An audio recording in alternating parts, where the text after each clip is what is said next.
All right. Good morning, everyone. Welcome back. I got a special guest on. I got Justin Canberra. He's a Rockstar agent in the Seattle area, and he's doing some amazing things in real estate. And I want to touch base with him. I actually connected him with him in person at the Michael Zuber One Rental at a Time 50K subscriber event in Vegas. But welcome, Justin.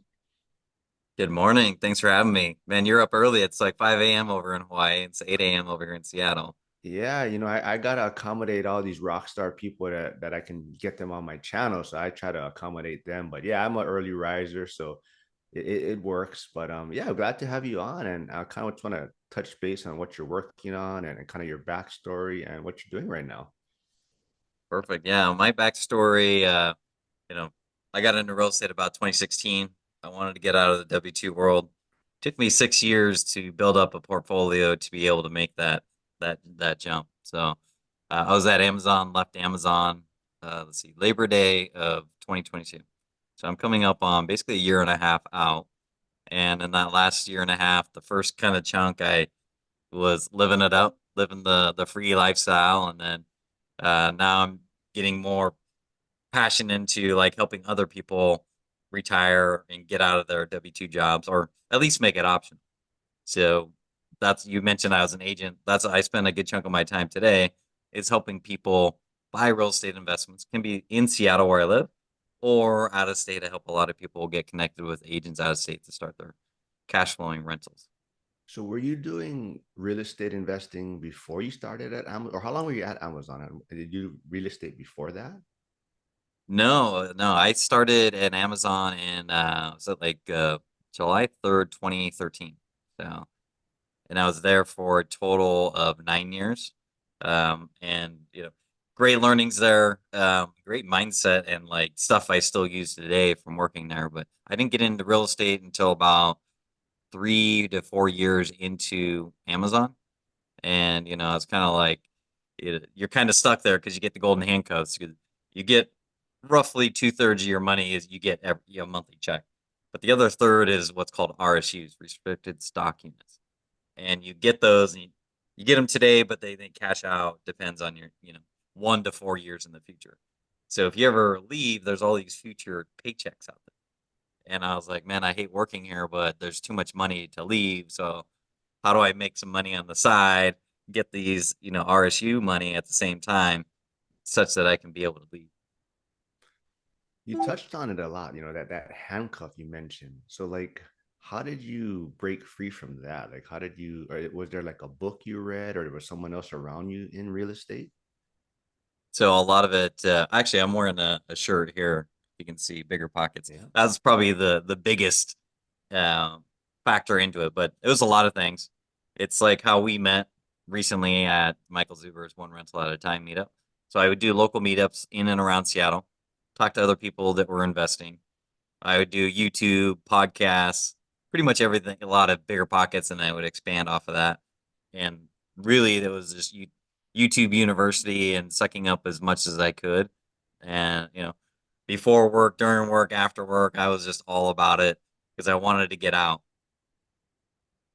Yeah, so you kind of touched on it, bigger pockets and everything, but I guess what I'm looking for is like, did you start with like a primary residence first, or like how did you get into real estate?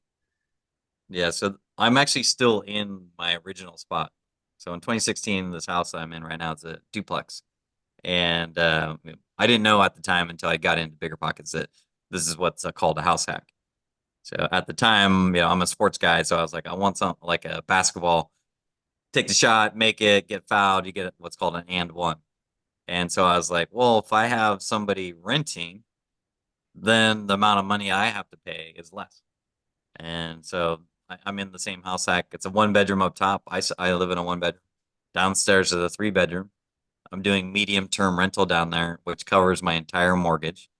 And then the beauty of this, it has 2/3 of an acre, which I'm close to Seattle. And, I'm just waiting. At some point in the future, I'm going to develop more houses here. But in the meantime, I've been doing parking lot rental because I'm close to the airport.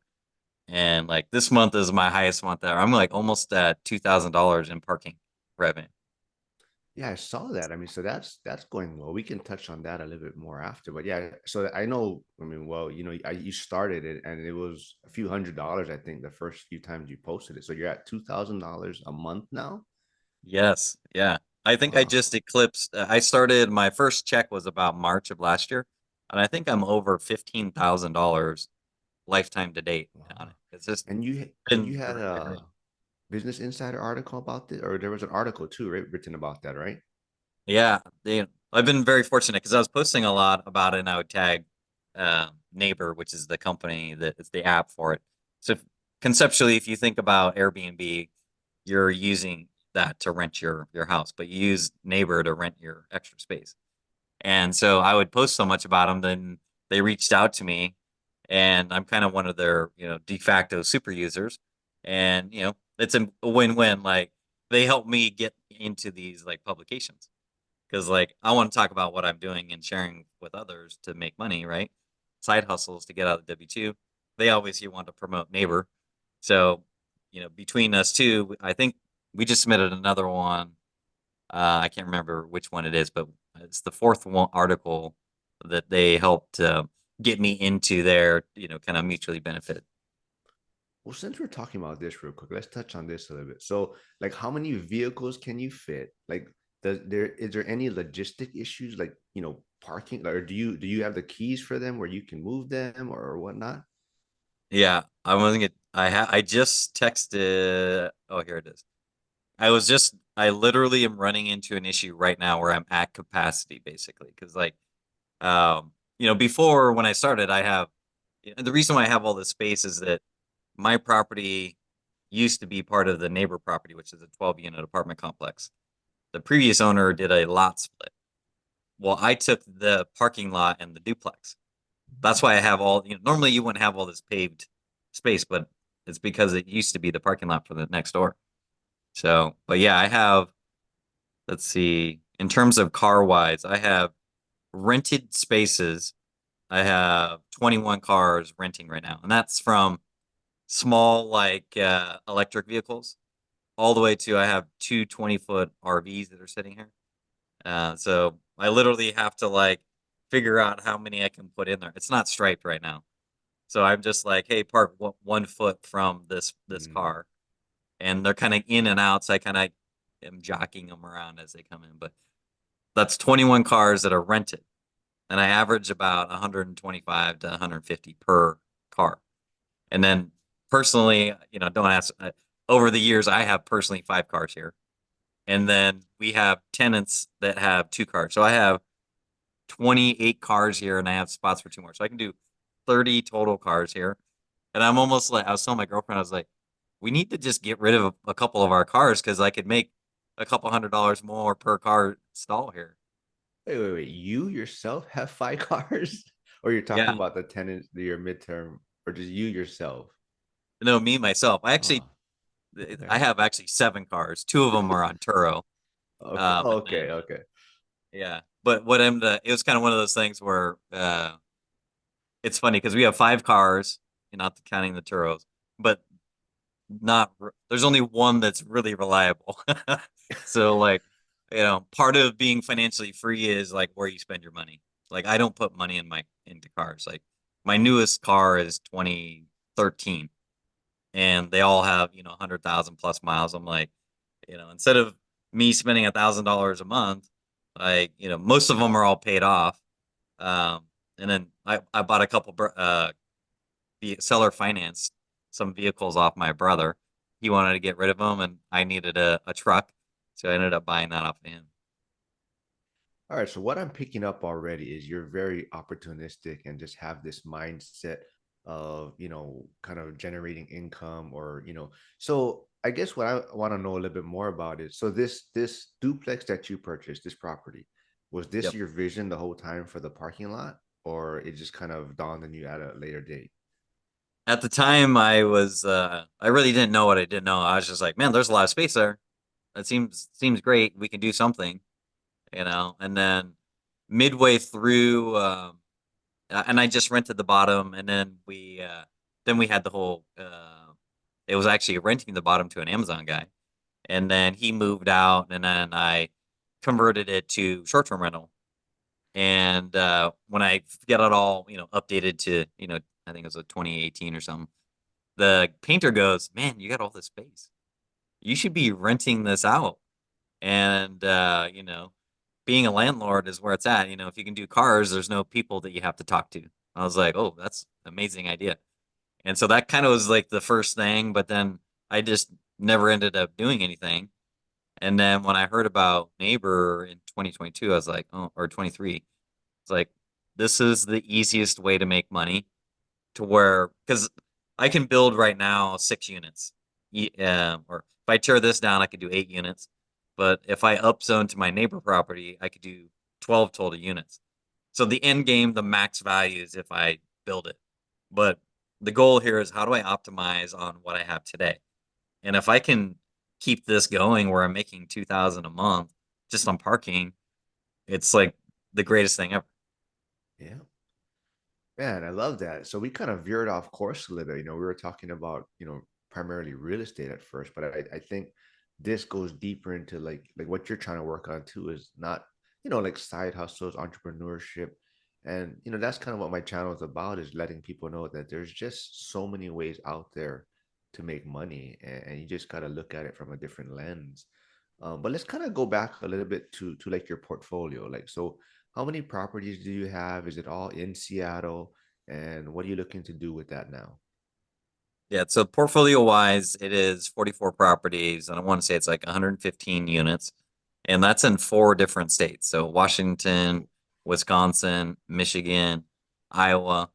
Most of them range from 2 to 4 units properties. Specifically, the out of state stuff's all multifamily. And then in state, now that I'm an agent, I'm looking for deals on market, off market. I'm kind of focusing my time 1 hour from Seattle. And what I've realized is that other friends of mine who have scaled up way bigger, and because of they have time efficiency.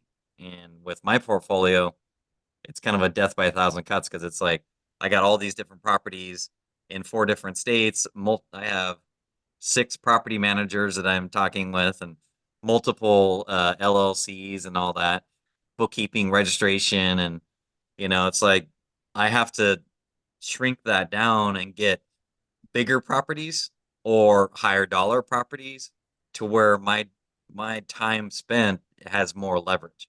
And so I'm in a spot where I'm shutting down 2 partnerships. I'm gonna get out of Michigan and then just to try to simplify life and probably get down to around 30-ish properties and then kind of see where that takes me. Because obviously that'll generate money. Ideally, I 1031 into some local Seattle seller finance type stuff to where I can continue to keep expanding the portfolio, but on bigger, better stuff that I want to own 10 years, 20 years down the road. Yeah, I love it. I think that's what a lot of people have to understand is right. Like you did a lot of things, you got into different markets, which can be challenging on itself, but now you're figuring out like what your vision is. And I think it goes back to kind of even the one rental at a time event in Vegas. One of the speakers, Chad Carson, in his book, Small and Mighty Investor.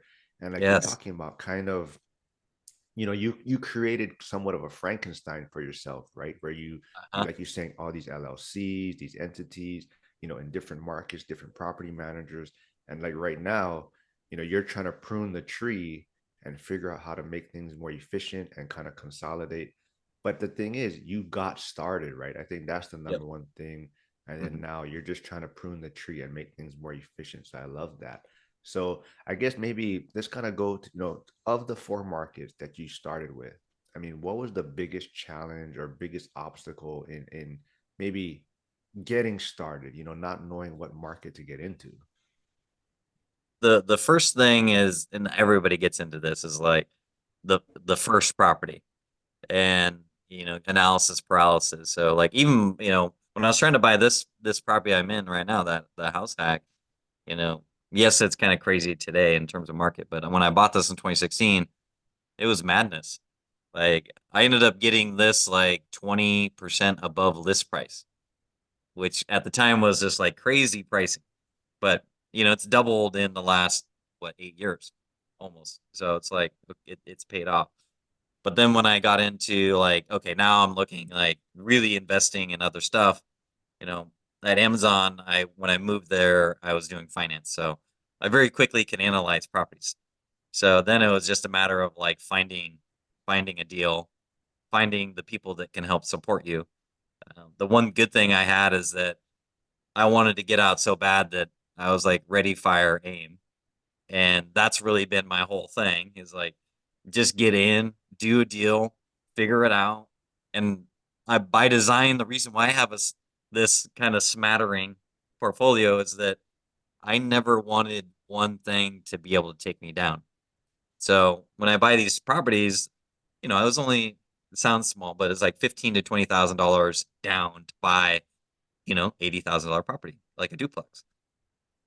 But if that burned down, it wouldn't take the portfolio out. If you had one house in Seattle that could be 800,000, if that burned down or had some sort of issue, that could take you down. It's a lot more, weight into that one property. But, you know, you said earlier, like pruning the tree, and I was like, that is perfect analogy. Cause like, if you don't prune a tree, it just becomes like a ball, right? If you prune it back, you can help grow vertical and grow taller. And I think really that's what my focus is here for 24. Yeah, I love that. I love that. Like you just said, what was it? Fire or fire, aim, or what? Yeah. So, Yeah. but that's kind of what it is, right? I think, like you said, that's the biggest obstacle for a lot of people. It's just getting started. And like you said, 15,000, it is a lot of money, but at the same time, it's well worth it in a sense, right? Just to get started, get your foot in the door. And I think that's why I think going out of state is one of the better ways to do it, especially if you're in a high cost of living market, like yourself, myself. Mhm. What I've kind of changed though, and I kind of look at it differently a little bit now is I think, and I don't want to get too political and all that, but I think investing in these red states, cash flow is the way to go. But then you start bringing that money back to these bluer states for the appreciation play, where they're restricting building, right? They're making it harder to Right. build, permitting, but you got to get that cash flow going, and then you bring that money back. Is that kind of what you're looking at doing right now? Yeah. What you're talking about there is very funny because like I'll do like presentations at real estate meetups or when I was at Amazon to other fellow employees, and I would talk about the movie There Will Be Blood. Have you seen that movie? No, I haven't. It's Daniel Day-Lewis. There's a very famous scene. It's about oil drilling and everything. And basically, there's this very famous line where he talks about, I'll drink your milkshake. So the extent of it is like he drills down below and sucks the oil out from over at his neighbor's property. And then he gets all that oil, right? That's exactly what I'm doing. That's what you're doing. You're in Hawaii. I'm in Washington. We've got our, oil pipeline going into, I think you're in Pennsylvania. Yeah, And then yeah. I'm in, the Wisconsin and stuff. And we're just, building the oil rigs over there and then sucking that oil cash and putting it now back in Seattle. And I'm sure you got stuff in Oahu and wherever city you're in. So I that's love that. totally what Yeah, I'm doing. yeah, yeah. But so for, let's say, a new investor reached out to you, and they're still trying to decide if they want. Let's say they live in Seattle, and they're trying to figure out, should I invest in my backyard, or they're looking to go out of state. Like, how would you get them started? What would be like your advice to them? So usually, for most people, I'd say like at least 90% of them, money is a limiter. So if money's a limiter, leverage, another way to say that is that you would need higher leverage to buy more. And so I always 100% recommend a house hack.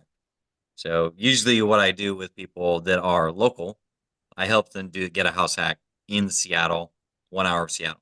They can still keep their job in Seattle. They live in one unit, they rent the other one. Then as they get more money, depending on the timing, if that's a year later, I help them get the second house hack, or if they have more money before that second house hack, have them start buying in the Midwest or cash flows locally. As of now, with 7% interest rate, nothing really cash flows. So I've been helping quite a bit of people buy in the Midwest. So not just Wisconsin, but some in Pennsylvania, and Cleveland is another one where the whole thing is like, how do you take your money, put it somewhere, let it go make money, and then that way you can ultimately get out of your W-2 job. I love that. I love that strategy. I think one of the biggest things I noticed though is I really, if someone does reach out to me, my big thing too in the beginning is I think it's really understanding yourself though. Even though investing out of state, like the numbers make a lot more sense. I think it is not for everyone.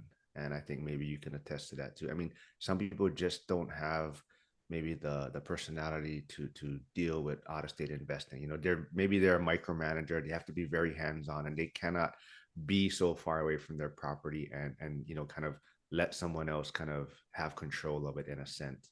So I think that's for me, that's a very important factor is really understanding this individual. And I think Zuber talks about it too, right? Like he didn't like to fly.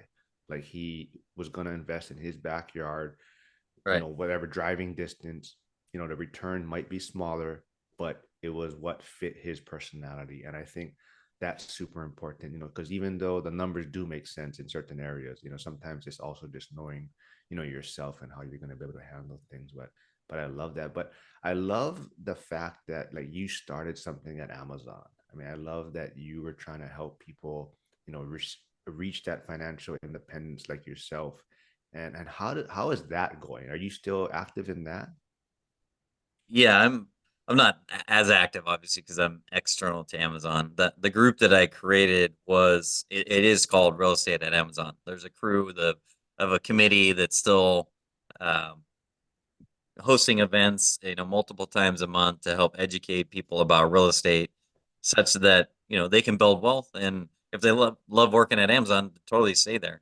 But it gives them an opportunity to move out, and that that ended up through one of these meetups.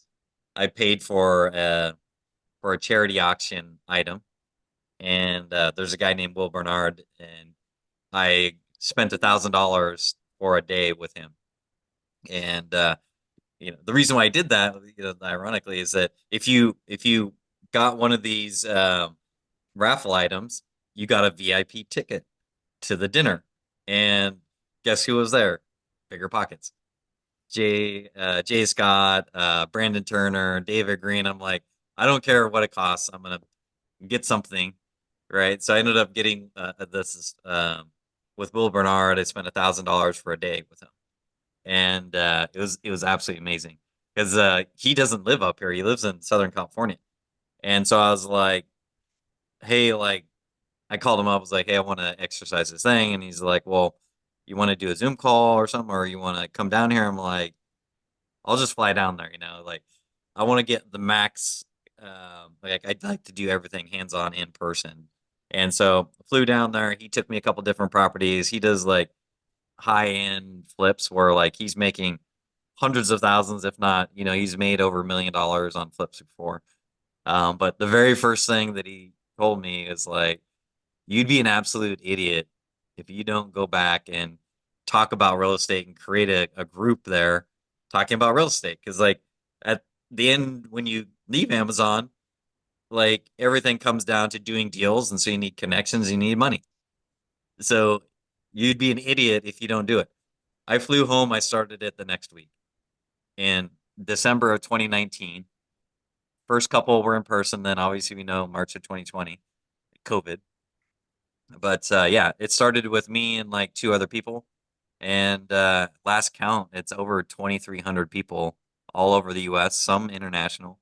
And we had, it's probably in the tune of 150-ish different meetups have happened. And started where the first 30 or 40 were just me. I would just talk about real estate, what I was doing, in state, out of state, creative financing, short term, medium, long term rentals. And then I was like, well, let's get some other people in, and kind of the full circle. We had Brandon Turner ended up coming on, Jay Scott came on. My last guest before I left was Will Bernard to bring it full circle, and that was pretty sweet event. It was awesome.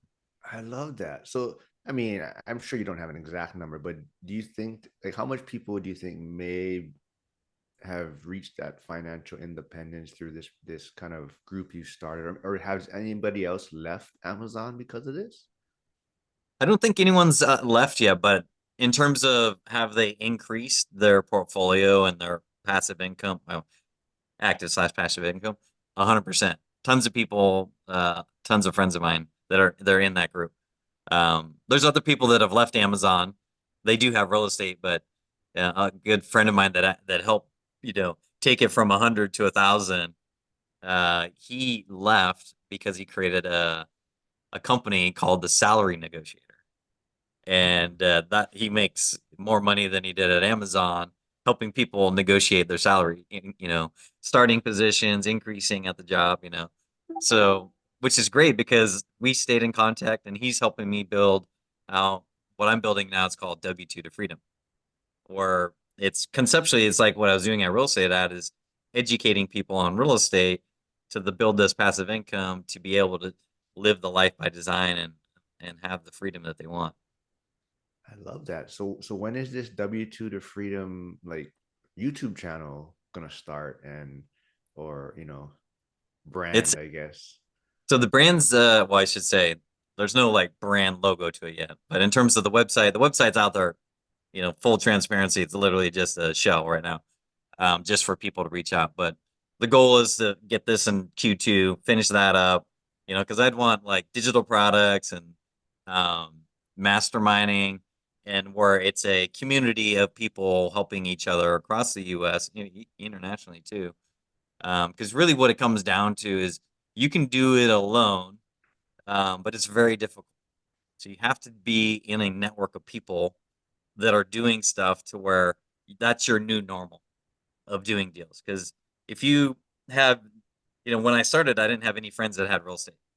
They had the primary residence, but they didn't have any real estate. So when you start getting real estate, you know, they're like, "Oh, you're a slumlord and you're just trying to make all this money." But then when I started hanging out with people with real estate, they were like, "Man, you're doing really good. You're starting to, so you've got to build this community to help you grow." And I'm just like, well, I built the real estate at Amazon. Now I want another one, and ideally, can make that much bigger and help more people. It's funny you say that because I just talked with someone in one of my masterminds the other day, and he said, yeah, kind of the same thing where he retired early or left his W2 early, but he's like, and none of my friends could go golfing, in the middle of the week, or I had no one to go hang out with. And then you just start hanging out in this different community of people that are starting to do the same things.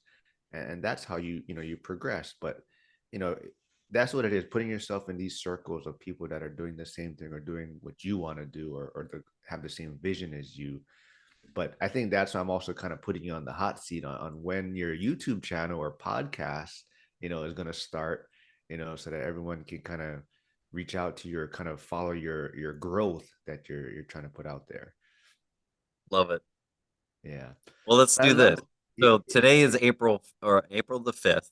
Okay. So let's like use a date. So April 15th is a good date because everyone knows that for tax day. So within the next 10 days, we'll get this bad boy launched. I And then love it. and this is the whole thing about real estate, right? I'm hanging out and I wanted to talk to Mark because I see him very active on doing more of these videos, and I see it on, I think it's Facebook and Instagram. And then you have a YouTube, right? YouTube, yeah, yeah. And Yeah. starting to So, do more on X now. I think you got to right. jump on there, man. It's fun. Yeah. Cause like, you know, we have real estate, but there's so much money in this whole digital advertising space where that's like the next thing of like how do I monetize? So like share the message, help people build money and wealth through real estate or whatever their side hustle is. That ultimately will end up coming back in AdSense, which is like Google ad revenue to you. So yeah, so let's well, the next 10 days, and then we'll just keep in touch where you're Yeah. putting out content, I'm putting out content, and I need to be matching like Dion. And I don't know if I can handle Zuber's I think he does two a day or something like Yeah. that. So So I'm trying to be, I mean, not to the same extent, but I'm trying to be more like Zuber in a sense where I'm trying to find people to bring on weekly. So I'm Yep. throwing that out there to you too. If you want to be kind of a regular, so I don't know if you like if you've met Sierra in Vegas from Homes and Yes. Hustles. So me and her try to do stuff weekly and some other lenders. So I'm trying to build this community kind of like how Zuber did, where he has these weekly people that he's connected with over social media that kind of have this same vision, but also kind of have their little niche, right? Like, so, Right. he has Beth Traverso, who's in that Seattle market like yourself, and he has his lenders that come on and people that do maybe more fix and flips and whatnot. So that's kind of what I'm trying to do. But what I love about it is just meeting people like you, and like I met Sierra and these other people, and I just love, like I said, I can't talk about this at the firehouse. I mean, most of them, they just don't want to hear it, and they're just doing their own stuff. And I'm kind of, part of it, that's kind of why I'm trying to get out early too. Is just, the people that I'm around, and I relate to you folks a lot more. So, that's what I'm trying to do on here. Awesome, man. Yeah, Yeah. I mean your message is getting out there. Obviously, I'm watching you, and so like that's what spurred me to reach out to you. Like, hey, like I need to do this. I'm trying to get into your community, such that I can help grow my community as well. Yeah. So That's what it it's is. We're all just trying to gotta help each other. you gotta And hang out with the doers, because like that's how all this stuff gets done. Because like for example, other people will be like, I just got this 4K camera because my camera that's in the laptop is not very good. So it's simple things like that that other people are telling me like, and then they're also like, you need to have a good sound. So I went and bought like these, the sound things that you hook yeah, onto your shirt. So when we start doing these videos, it'll be good picture, good sound, so the message gets out there. yeah, I love it, man. We'll do more stuff, man. I love your message. I love what you're doing. And we'll follow up with you, and we'll see if you put your channel out there, and or your podcast, and we'll do this again, man. Awesome, sounds good. Oh, Appreciate it. yeah, you know what? Before you go, so where can they find you right now, though? Where can they reach out to you now? Right. So for me, it's like I said, I'm building out w2 to freedom.com. And then on Instagram, that's where I'm most active. It's w2 to freedom or at four, the number four, JC Canberra. So that's JCCAMBRA. Reach out to me. That's where that's where actually Mark and I communicate most is on the messaging through Instagram. Yeah, I love it, man. I'll put all your links below, and yeah, we'll do this again, man. Thanks for doing this. Awesome. All right. See you, All right, Mark. Jason. Thanks. Okay, bye.